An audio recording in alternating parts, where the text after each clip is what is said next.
अतुल भाई, सबसे पहली चीज तो हम ये कहना चाहेंगे कि देखिए, जब भी अब्बा जान की बात हुई या चाचा जान उसके बाद आए, आज तो संबित पात्रा साहब कह रहे थे कि डब्बा जान किसी को।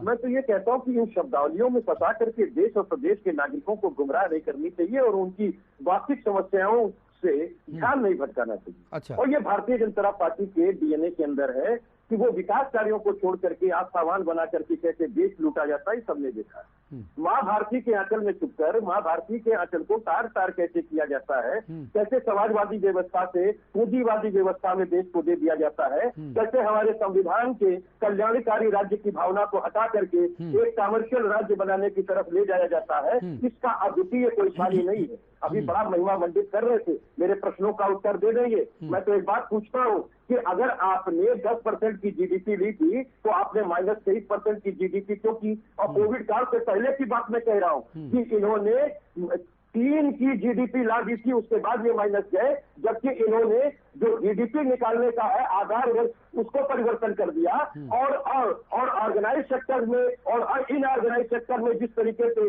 कृषि आती थी उसको ऑर्गेनाइज सेक्टर में उठा करके रख दिया। ये आंकड़ों की खेलबाजी की थी देश के साथ और उसके बाद भी आप जीडीपी नहीं बचा पाए। अब मैं तीसरी बात कहता हूँ कि आपने 7 वर्षों में पूरे हमारे विश्व बैंक से और विश्व के अन्य मुल्कों से के बैंकों से आपने 51 लाख करोड़ रुपए कर्ज लिए इंफ्रास्ट्रक्चर के नाम पे। न इसरो आपने दिया, न डीआरडीओ आपने दिया। आज अलीगढ़ में आप डिफेंस कॉरिडोर में 6000 करोड़ रुपए केवल दे रहे हैं और हिंदुस्तान एरोनॉटिक्स लिमिटेड जो लखनऊ के अंदर था जिसमें तेजस विमान बनाया वो मोदी जी के सरकार और अटल जी की सरकार की देन नहीं रही है। तो पूर्ववर्ती सरकारों के पुरस्कार को आप अपने नाम करते रहे हैं। ठीक उसी तरीके से काम बोलता है तो मेरी सरकार आई थी और हमने एक व्यवस्था परिवर्तन की लड़ाई में स्वच्छता कार्य 2017 में किया। ठीक है, आपने कहा था, भरोसा दिया था, आपने इस हमारे उत्तर प्रदेश के नागरिकों को भरोसा दिया था कि साथ में 15 साल से हम लोग सत्ता से दूर है।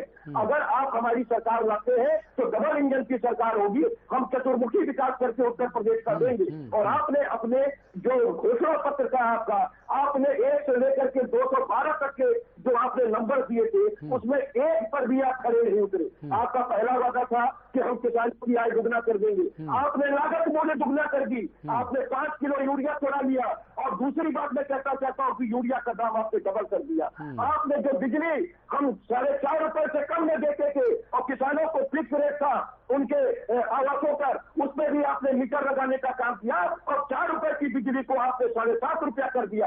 आपने एक भी यूनिट उत्तर प्रदेश में कारखाने में लगाए। हमने रोजा के अंदर कोयले से चलने वाला कारखाना दिया और हमने तमाम एनटीपीसी की वो योजनाएं के अंदर अपडेट करने का काम किया। हमने विद्युत सब स्टेशन दिए जिसको कि आज निर्माण हो रहा है जिसे आप अपने नाम कर रहे हैं। मैं पूछता हूँ इटानगर स्टेडियम को अटल बिहारी जी के नाम से रख दिया, विष्णु जी के नाम को आपने तार करने का काम लखनऊ के अंदर किया। राष्ट्रीय स्टेडियम समाजवादी पार्टी की सरकार की देन थी। सरकार जो स्थापित करता है मेट्रो स्टेशन पर झूठ बोलने का काम ये कर रहे हैं तो भाई, और इन्होंने एक भी स्टेशन हमसे आगे नहीं बनाया। का हमने दिया, एलिमिनेटेड रोड हमने दी। उपाध्याय जी के पास चलूंगा। खाली फोटो खिंचाने रहा है, ठीक है, ये हमारा काम रहा है। ठीक है, और ये हमने कर रहा है तो गाड़ी दिखाई। और ये हमारी सरकार और बसपा की सरकार ने जो गोरखपुर के अंदर जो घर दिया था, ठीक है, ठीक है, ठीक है, ठीक है, हमारी